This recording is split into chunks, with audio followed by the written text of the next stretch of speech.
የጦርነት ስልት ነው። ይሄ የጦርነት ስልት ሀያል ሀገራት ቢሊየንስ ኦፍ ዶላር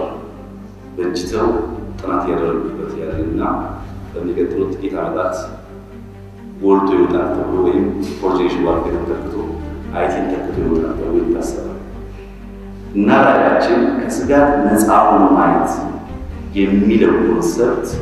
አውቶማቲካሊ ፊፍት ጀነሬሽን ዋርፌር ወይ የሚል ሳይኮሎጂካሊ ያተጠቃ የማይፈራ ሶሳይቲ ከመፍጠር ጋር ያያዝ ያን እያለን ከረንትሊ ያለውን ፎርዝ ጀነሬሽን ዋርፌር ደግሞ እንዳናጣ በአንደኛው ሀገራችን አይቲ ላይ ቤዝ እናደርጋለን፣ ሌላኛው ሀገራችን ደግሞ ፊፍት ጀነሬሽን ነው። ቢኮዝ ትራንዚሽን በሚካሄድበት ጊዜ እንዳሁን ተከታይ ሳይሆን ሜን አክተር የመሆን ህልም ስላለ በመሆኑ የመጨረሻው ፓራፍሬዝ ከስጋት ነፃ ሆኖ ማየት የሚለው ፊፍት ጀነሬሽን ዋርፌር ለመወከል ታስቦ